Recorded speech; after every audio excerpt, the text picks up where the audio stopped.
I know what you're thinking. A carpenter's best friend is his hammer. Well, yes and no. I have many hammers for many different jobs. Some are for framing wood, some are for tin work, some are for finishing work.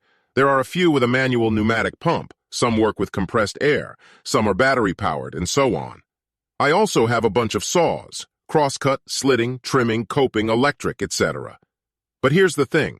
I only have one utility knife, and I use it for everything. I use it to mark my cuts, sharpen my pencils, cut my strapping, start trimming when I need a clean edge, and when I'm packing coconut cake for lunch, I even use it to pick my teeth. It's with me all day, and I use it all the time. Like my hammers, it has become a natural extension of my hand. For those of you who don't know what a utility knife is, I should explain. It's a 3-inch blade, and only the last 1.5-inch triangle protrudes from a sturdy handle that fits my hand perfectly. The rest of the blade is locked into the handle to give it strength. With a light touch of my thumb, the blade retracts and I can carry it in my pocket no matter what I'm doing. I change the blade regularly to keep it sharp, and I can cut anything I need with it with 1 or 2 strokes of the blade. The versatile knife is my best friend. So why am I telling you this? My name is Carl Cantner and I live in Kensington. I know. I'm Carl Cantner, the carpenter from Kensington. I heard it all the time from my friend Karen, or at least a former friend. After high school, I went to a trade school to learn carpentry. My dad said that if I was going to do it, I had to be the best, and I took my classes seriously. I studied hard. Throughout high school, I continued to date my high school sweetheart, and then worked to get a steady job. I was hired by a local guy who builds luxury homes. I was in love and bought Karen a ring. I was just waiting for the right time to propose. Life was good until everything changed. As with most accidents, it was all my fault. I was feeling confident and working too fast, and that's why I hammered a nail with my battery hammer into my foot, through my shoe. It wasn't life-threatening, but it hurt like a bitch. As soon as my buddies stopped laughing, they bandaged my foot and Henry took me to the hospital. I know, they laughed at my misfortune, but that's what guys do to their friends. They laugh and say, "Stupid asshole," and then they help. I didn't call Karen because I didn't want to bother her.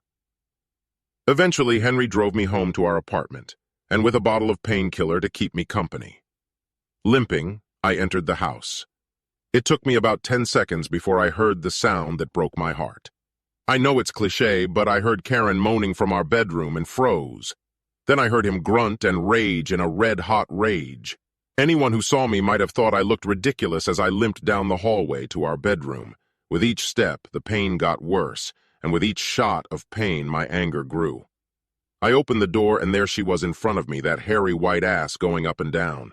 I didn't know who it was. I never found out and never asked. I didn't care. All I knew was that he was sleeping with Karen, and she was obviously enjoying it all. Looking back, I know I was lucky. If I'd had a tire iron, I would have killed him and then gone to jail. If I had a hammer, I would have done the same thing. And you all understand what I would have done if I had a gun. All I had was my all-purpose knife, my trusty all-purpose knife. I watched that hairy white ass go up and down. I could hear its grunts and Karen's reassuring shouts. I reached into my pocket, pulled out my knife, flicked the blade, counted down, and on the tide, I cut his asshole from right to left an inch deep with one deliberate stab. My blade was sharp and went through his skin and muscle relatively easily. For one moment, I saw a purple-red smile appear on his butt cheeks. He reflexively jerked away from the knife, though not in time, causing Karen to scream in pain as he practically pushed her off the bed. It was a scream I could appreciate. Actually, there were 2 screams, his and hers. He almost flew over the bed and flew off the edge, landing on the floor with another scream. Yes, he landed on his ass. My cheater was on her side of the bed, screaming at him, still unaware that I was in the room, until she saw the fear on his face. She turned around and saw me with his blood covering the blade of my favorite instrument and cried out again. I must have looked mad. I could definitely feel it. My foot was bandaged and I could barely walk, so there wasn't much I could do. If he had gone after me, I probably wouldn't have been able to defend myself. But he didn't. I stared at them in silence, and then I turned and walked out of the apartment. I limped over to my neighbors, my friends, and banged my fist on their door.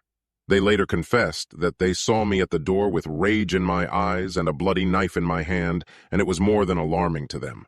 But I told them what had happened, and they took me in.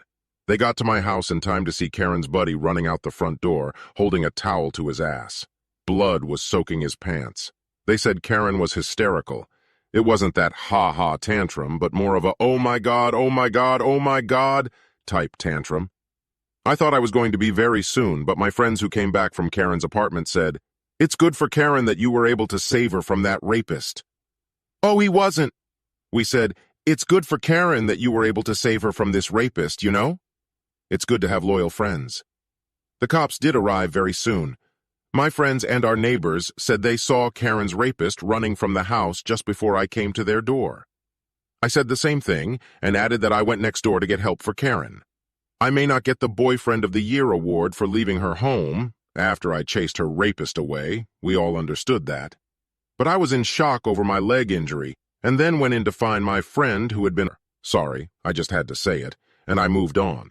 This is the story of how I dodged a bullet after failing to dodge a nail. I learned that I have good friends. Each one's wife has a woman or girl they want to introduce me to. I think once I stop limping, I'll be all right.